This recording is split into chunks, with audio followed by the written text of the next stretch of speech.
Our teaching point today is I can use diagrams, charts, headings, bold words, and definition boxes to teach my readers. We again are focusing on what we can add into our immigration informational writing piece. Let's take a look at this. We have two parts up here that come right off our checklist. The first one says, I made choices about organization. I might have used compare or contrast, cause and effect, or pro-con. I may have used diagrams, charts, headings, bold words, and definition boxes to help teach my readers. The other part of our checklist that goes right with this is I included different kinds of facts and details, such as numbers, names, and examples. On this page, I'm going to show you how you could use diagrams and charts and add them into one of your chapters. Please remember that each of your chapters still needs at least one paragraph with a great lead and 4 to 6 sentences. These are extra things you can add in. So a diagram or a chart is the first thing. This came right from our example.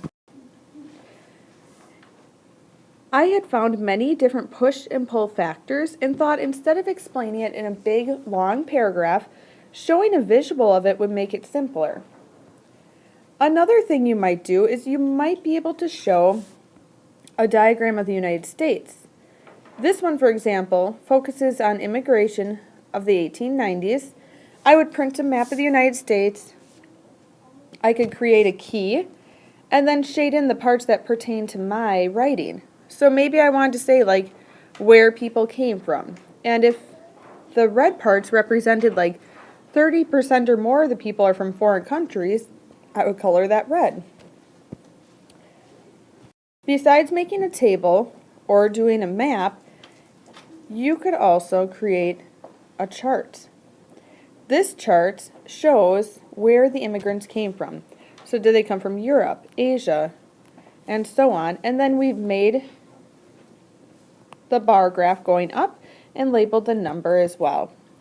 This can be a great visual so people can really see where the different groups of immigrants came from. Another example is making a circle pie chart. So if I was talking about immigrants specifically from 1950 to 1960, this is what my pie chart would look like.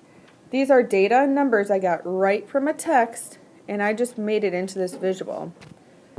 This one on this side is different. This is showing immigrants from 1971 to 1980. These immigrants mostly came from Asia, Europe, and Latin America, and then some other countries. So when you're doing your piece, you can do diagrams and charts, such as the examples of the pie chart, the table, or the map.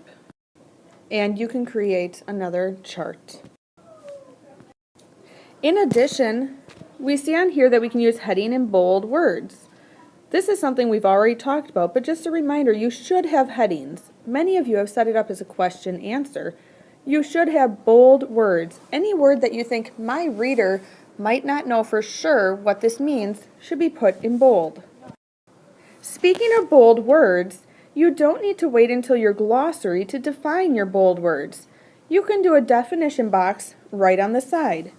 So if I had the word immigrated here, I could go to the side of my writing, I could create a box, and I could actually write the definition here. So immigrated means, and I could write my definition. That way, as my reader is going along, they can look right to the side to understand my text better. So writers, today you're going to remember that in our informational writing, I can use diagrams, charts, headings, bold words, and definition boxes to teach my readers.